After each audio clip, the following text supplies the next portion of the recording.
What's up, everybody? So today's video is going to be a little bit different than my usual. We're going to be talking about the state of SMITE and particularly the state of Conquest mode during this Season 10 that has brought a ton of changes to the game. The most notable of those changes being a revamped map with new jungle camps and items, and of course plenty of item changes, a couple of new gods thus far, and in general a massive shake-up to the meta of the game from the previous season. Now, it's my opinion that a lot of the changes were, well received by the player base, and that a lot of them actually improved the quality of the game overall. But lately, I'm noticing a trend of glaring issues that have, actually kind of been crippling the game itself and creating really lackluster gameplay experiences. Now, I'm no professional player at the game, but with thousands of hours of experience playing Conquest starting back in Season 3, I think most of what I'm going to say here is going to be a fair assessment until you start getting into maybe the higher elos of ranked gameplay. So without any further ado, let's get started. So at the beginning of Season 10, they came out with a totally brand new map with the release of Surtur. And as you can see per the 10.1 patch notes I've put up, they specifically say that they want to give players more ways to gain leads on the map without snowballing from kills, which I think is something important to the MOBA genre. In my mind, a MOBA style game, it's about who can play strategically just as well as the physical aspect of eliminating the enemy team. In seasons gone by, you could have an assassin jungler like Loki or Fenrir who could snowball into a double-digit kill game easily around the 10 to 15 minute mark and become completely unstoppable, which in turn creates a lot more, surrender at 10s and things like that. Not only assassins, but mages were also extremely powerful and had the ability to snowball past the point of reason, albeit not quite at the rate of the majority of assassins, and, make the game almost unplayable in certain instances. And I could understand wanting to eliminate a lot of this kind of gameplay. Now, in the 10.2 patch, they had an across-the-board assassin class nerf for their assassin class stat, which lowered the additional penetration that all assassins gain, which again was, in my opinion, a good way to kind of settle down a lot of the snowballing generated by assassins in early stages of the game, and kind of, keep it lower as the game goes on, especially when you think of the way that most Conquest games start, with a few buff leashes and then your mid laner and jungler, sharing a lane early on. The 10.3 patch is where we see the huge changes made to healing. And, up till this point, I think a lot of the patches and adjustments they were making were solid and improved the quality of life of the game, save for a few minor bugs and glitches that, were kind of byproducts of what they were doing. But, in 10.3, they removed all healing abilities scaling and buffed the damage of remaining abilities. They also made it so the maximum healing reduction was capped at 80% on a single target, introduced a shield reduction mechanic to go along with healing reduction. They also took away the brawling feature that made it necessary to have been involved in combat in order to receive the full effects of heals. Now, I'm not sure why these changes came about. I think the majority of the previous system was good enough to continue use. I personally, at this point, had wanted a change more or less to things like solo lane warriors going Soul Eater first item, and then straight tank the rest of the game, and being basically unkillable. And they did address this in that update, making it only 10% ability lifesteal from the original 20% that the Soul Eater was, and increasing the total physical power when it max stacks by 10. So, kind of a fair trade-off. You're getting a little bit of damage back, but you're also not getting those crazy, 20% ability heals, especially when you consider warriors are for the most part, ability-based gods. And if you build straight tank with that 20%, I mean, it's unbelievable some of the stuff you can do. But in my opinion, most of the heals in the game, aside from that, were really easily controllable through items like the Toxic Blade, Divine Ruin, Contagion, Pestilence. You had a wide array. You also had the starter item that they introduced, the Tainted Steel, So a lot of this change doesn't really make much sense other than if you had, like, say, an entire team of healers that were building straight into the healing scaling. And even then, you could have done like a diminishing return style system for players that were receiving multiple heals in a short amount of time, which I think would have made a lot more sense than what they did. And then finally, we come to the 10.4 patch. They struck the middle ground on the initial XP and gold changes based on level from the original Season 10.1 patch. They then proceeded to gut the percent penetration items and making the caps on percent penetration items 32% rather than 40%. Then, in the bonus patch, they decided to really hamstring carries and mages even further by decreasing overall powers and effects on most of the typical Tier 3 items built by those two roles. So, what does this really boil down to? Well, over the gameplay I've encountered this season, I've realized the kill count and gold count have almost absolutely no bearing on the overall gameplay like it did in previous seasons. A difference of 3 to 10,000 gold is almost negligible. Team that's down still has the opportunity to just deicide or outright win the game in these situations with solid fundamentals and one poor team fight or enemy caught out by the other team. Mages and carries are weak to the point of almost worthlessness until around the 30-minute mark on their own, and this is way more prevalent now than it ever has been in previous seasons. Now, because of this, the advantage of roaming is almost rock bottom at this point, and is only really useful when capturing objectives on the map late game. And I think a lot of that has to do specifically with the changes made so far in Season 10. And the question that really looms in my mind with all this happening right now, is this actually fair to the players themselves who are in the advantageous scenario?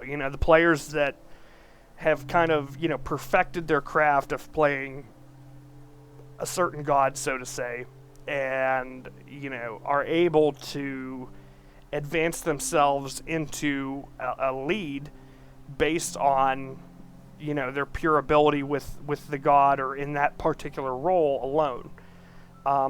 It seems like the current strategy that's been working for myself and a lot of other players is really a simple formula.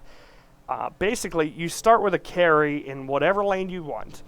All right, you do nothing but farm in that lane. Wait until the enemy team groups up elsewhere, and then continually backdoor them until they're forced to stop you, at which point you use one of your... And most carries have this. You have an escape mechanic, right? Almost every carry has the ability to dash, has the ability to get out of, certain situations, as long as the enemy team, kind of runs straight at you, so to say. Now, a smart team can cut you off and kill you, but even so, with the snowballing mechanics, now where are you at? Because if you're 0-10, it doesn't really matter how much experience you're getting because you're obviously already under-leveled. They're not going to gain more experience for killing you than they would just farming out a minion wave. So, really, when you think about it that way, there's almost zero risk to that kind of strategy. These games can drag out as long as you want, and with absolutely no effort or contribution on your part, as long as your team can play defensively, it can go on almost indefinitely. If you can manage to hold out to the 30 to 35 minute mark, you'll quickly see that early game didn't matter at all in the slightest, and you can have 0 kills and 10 plus deaths and still make it to full build, at which point you're going to be the same level of power as the carry that is 10-0 to start, with the only discernible factor, being if their god counters you or whatever. But even so, when you're full build as a carry, you're talking 2 to 3 auto attacks at 2 auto attacks a second. 1.5 seconds, you can kill most, non-defensively built characters on the map that quick. Furthermore, the backdooring strategy also provides global gold for your team as you destroy structures on the map, and being a fully built carry, you can very easily solo most objectives, obviously not the Fire Giant, but you can solo Pyromancer, and at most points of the game you can solo the Gold Fury or Oni Fury or whatever. As you're the rest of your team skirmishes around the map. I can't tell you how many times I've absolutely dive bombed my lane as a carry and still managed to win the game through just absolute nonsense by just staying away from the limelight and knocking down structures one by one until the enemy team is forced to try to recall. At which point my team can kind of jump on them, stop the back. Now the enemy team's on the heels. I'm still taking towers, and they're trying as hard as they can to stop me. But in reality, you're preventing them from going about their business farming and this, that, and the other. And in my opinion, honestly, that's the cheesiest way that you can win a game on a MOBA style game.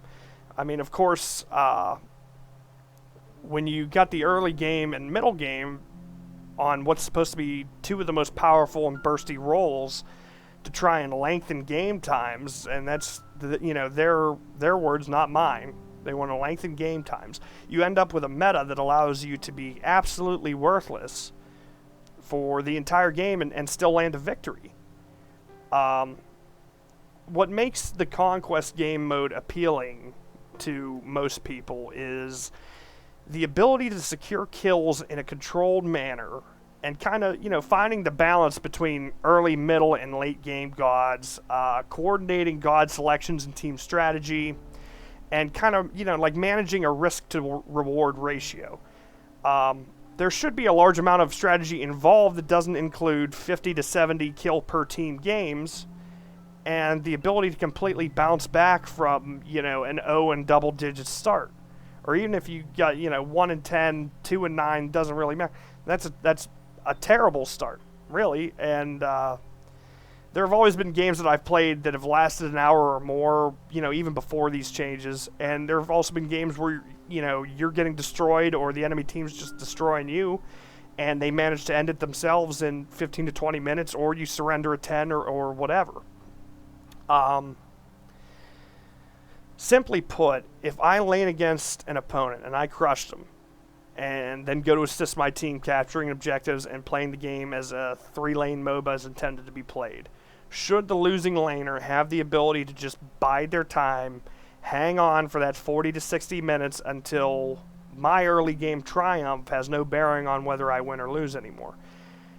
And that's one of the kind of the hot questions right now that I have is why are they able to just stall the game out for that amount of time and then, get a lucky deicide and, you run across the map and you end up eventually turning the odds of the game into your favor,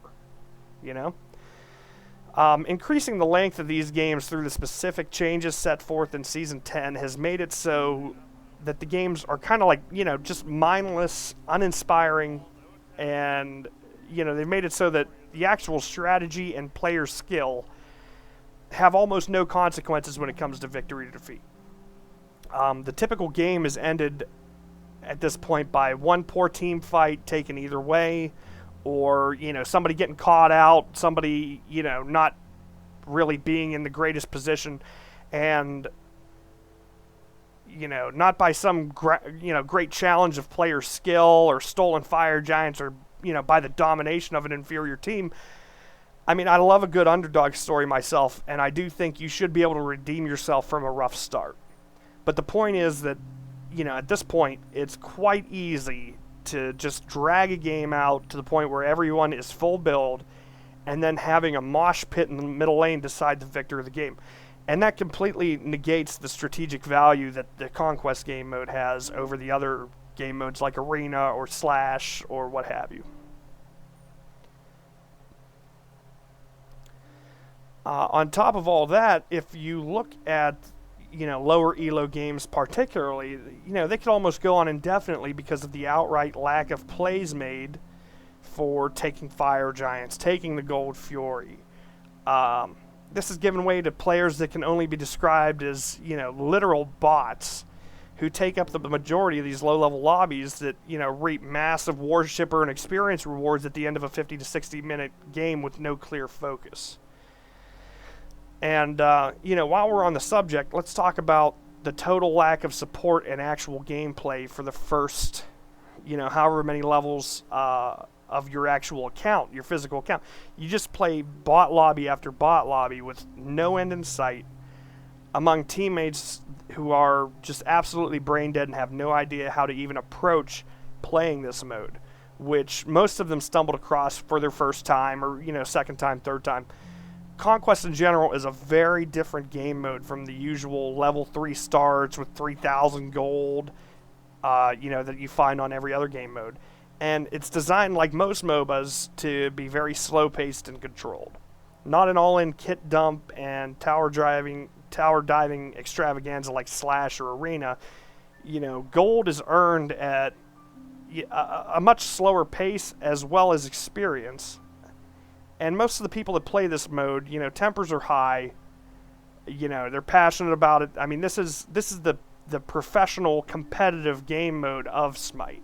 So why are newcomers, just kind of thrown into the fire, so to say, without an actual specific Conquest tutorial? How can you have players that clearly don't understand the rules of the game or the basics of the mode playing alongside experienced players? And, these players, mind you, also, will not heed any sort of advice. They just play the gods that they normally play in Arena and will absolutely feed themselves into oblivion because they don't understand the game itself. They don't understand that particular mode. They don't understand. And a lot of these other modes are, they're fun modes, they're fine. But this is where the competition happens. There's not professional SMITE Slash players. There's not professional SMITE Joust players. There's professional SMITE Conquest players. And, this naturally causes a lot of tension, particularly at lower elos among players who, don't understand the objective of the game or the timings of certain plays that need to be made. And, honestly, I'm not an advocate for a lot of the toxic behavior that goes on, but it's incredibly frustrating to play a game mode that requires a lot more in-depth knowledge of the game and the mode itself with people who literally only play Arena or Slash or one of these other modes and that have no respect for the completely different animal that Conquest is. My final thought is this, really. Hi-Rez should be focused more on preserving the integrity of the Conquest game mode on SMITE and should look towards the industry titan, League of Legends, for assistance in doing so. People who play SMITE are console owners, typically, who want the MOBA experience on console. Alright? Now, obviously, I play on PC, but I play with my friends who own consoles. It's a great game to get us together, that, you have this kind of cross-play experience. You play against people with, like a wide variety of experiences on the game itself. Most people who play SMITE, I would be willing to venture, are console owners who just want the MOBA experience. I mean, there are game modes like Arena where you should just go full build and go at it. All-inning team fight after team fight, just doing whatever you got to do. And then there's the bread and butter MOBA experience, which is Conquest. And it's my opinion that, we as a player base don't want or need that all-in, play reckless with no consequences mentality leaking over into what's considered the premier game mode of SMITE. Especially with other MOBAs potentially making their way to consoles. SMITE could quickly be dethroned if they don't get these issues under control with their flagship game mode. A few ideas that I've had just in general and to combat a lot of this is, first off, revert a lot of these anti-snowballing changes back to, how they originally were immediately. The Assassin's class nerf and the healing changes were fine, but, a lot of this stuff has, cut back on the ability to end games effectively against what should be an inferior enemy team. The whole just keep voting no to surrender until 40 minutes strategy and then pooling together with everyone on your team when you're full build is not only annoying and repetitive, but it takes away from the actual experience of playing the game and getting actually better at it. It doesn't promote any better gameplay on anyone's end. It just promotes a crutch that no matter what, You'll get a participation trophy and could potentially win off of one team fight when you've lost every single team fight until that point, and that's just poor gameplay. Secondly, I've been thinking to myself a lot lately, what are other ways that they could really freshen up the Conquest game mode that maybe they're not seeing? And what I came up with is create multiple maps to play the game on, so that jungle paths and buff spawns and all that aren't the same thing over and over again, match after match. Include an updated Season 9 map, even an updated version of older maps, cycle through them. Change the battlefield around the players and create a more gripping experience. On top of that, add instances where jungle objectives taken can permanently alter the map as the game goes on, similar to League of Legends. Whenever you take certain dragons, the map on League of Legends will change to kind of accommodate that, opening up certain routes on different sides of the map and things like that. You could even lessen the harshness of the Invader's Curse and open up that avenue of exciting gameplay in the jungle with, invasions and that sort of thing. I'm going to venture to say that most of the player base didn't ask for random floating harpy camps, just an overall better jungling experience. And I understand that they're trying to incorporate more camps and this and that, but it remains the same in that it's the same experience game after game, the same starts, the same start places. We need to figure out a way to liven it up as far as this goes with strategies. I mean, I hate to keep pointing back at League of Legends, but if you look at them, certain junglers start the red buff, certain junglers start the blue buff, certain junglers do this or that or the other. There should be these differences, and that should be factored into how you play the game. My third idea is to change the crit system. That's the main reason these 40 to 60 minute backdoor games are actually viable. Carries are honestly just about worthless until the last several minutes of the game, unless they get tremendously ahead, which, thanks to the anti-snowballing mechanics, they really can't. They've always been a weak class early on, but these changes prevent one from getting ahead of the other, making it more worthwhile to just backdoor and suicide run until you get to the point where you're shredding the enemy team and dominating anyone who tries to stop you. On top of that, you need to make it so that magic-based carries can stay on par with the physical-based carries in later parts of the game, and open up that possibility of gameplay, particularly for gods like Kronos or Oleron, who are notably weaker and consistently weaker through all stages of the game than their physical damage counterparts. Now, I know that Sol is strong early on, mostly due to her abilities and the passive, but even if you nerfed her a touch and kept all magical carries strong throughout the game, I'm sure they'd see more playtime.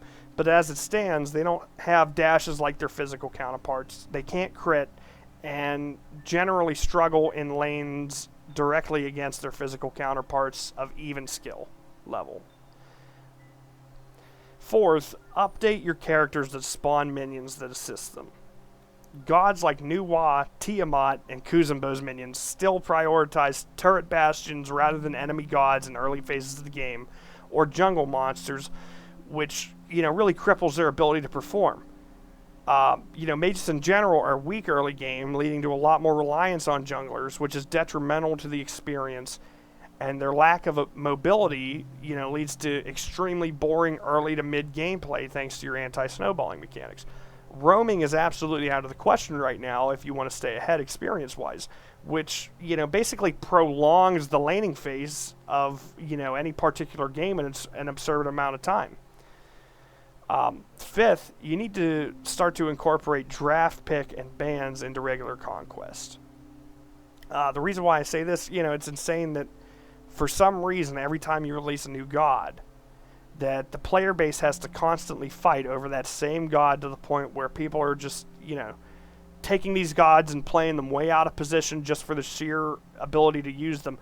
I remember myself, when Surtur first came out, people were playing him, as carry. People were playing him in the solo lane, jungler, this, that, and the other. And I understand that the guy, not every role is set in stone. But these people were just picking him and insta-locking him. Furthermore, they're typically way overpowered at release. And this makes for terrible gameplay early on, when the God first gets released. This would really help out to prevent mirror matchups, which are annoying, especially when characters using the same skins. You hear the same voice quips over and over, thinking it's a teammate when it's in fact an enemy. Draft pick would create more thoughtful gameplay and introduce counter mechanics and the ability to strategize with your team in the pregame. Strategizing not only with, your God picks, but your overall beginning game strategy. Are we a late team? Are we a late game team? Are we an early game team? How aggressive should we play early on? These things are all things that you have to, kind of work together on early.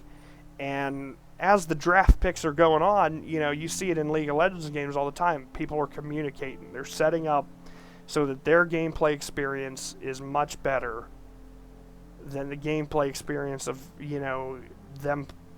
themselves playing blind pick, which is exactly what we've got right now. Sixth, you need to buff turrets to stop the madness of people playing gods like Fenrir and diving with ult at level 5 with absolutely no consequences, no chance of death. Flash ulting is a fine game mechanic, but with certain gods, it's abused to the point that a lot of these gods get an unfair advantage for their team. And I understand if the enemy player is 20% health, hanging on by a thread, multiple attempts to kind of coax them out of the turret range or whatever. That's all well and good. But multiple characters, particularly in the warrior class, can engage for what seems like ages under towers at level 5, as well as some extremely bursty junglers or gods like Fenrir, whose ults pick them up from the tower and drag you to almost the middle of the lane for a free kill. The ability to turret dive for the kill with no consequences is what leads to a lot harsher snowballing, particularly in, the early to mid games, because now you're talking these two gods have got a kill and an assist for a kill that, frankly, without one of them sacrificing themselves for the cause, neither of them should have had.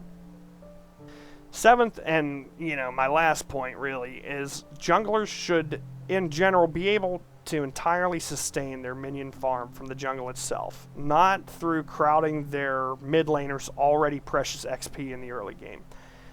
There needs to be more camps to discourage that kind of behavior. Early game conquest at this point is, it's easily predictable where the enemy jungler will be. He's either sitting in mid after the 2 or 3 way buff split, or he's running straight to the solo lane. And that's not very creative gameplay. That's just kind of like brain dead running around forcing fights. Make both junglers think and attempt to outsmart each other. Rather than just seeing, who can pick up the most kills, make it to where, okay, I know that he's probably on the left side jungle. I'm going to go gank right side and try and secure this kill while warning my right side team. Things like that are what, really makes League of Legends stand out to this game a ton. Is just, in League of Legends, jungling isn't just a brain-dead running around role. There's a lot of factors that you have to keep ahead of, particularly yourself. There should also be a fog of war mechanic that kind of limits your ability as a mid laner to see the enemy jungler crossing through the lane directionally. Force players to actually prepare for the jungler rather than just knowing where the jungler is at all times, unless they back and take like a side gate coming out of the base. Particularly right now, a lot of junglers have a ton of sustain in the jungle and don't need to back after every fight or every gank or what have you. So now they're just sweeping across the mid lane back and forth, killing camps, and now you easily know when the jungler's coming to your side of the map because the mid laner can call it out from where they're sitting. Alright guys, that about wraps it up for this video. I'm sorry that it was a long one, but I just had a ton of ideas running through my head about, you know, what we could really do to improve the overall experience of the Conquest mode on Smite. If you guys have any sort of, you know, improvements that you'd like to add, or, you know, different opinions or beliefs or whatnot, don't be afraid to post them in the comments section. Remember to like the video, comment the video, subscribe. You know, I'm gonna try and, you know, start posting some more Smite videos in the coming weeks. But yeah, give me a shout. Let's see what you got. Later.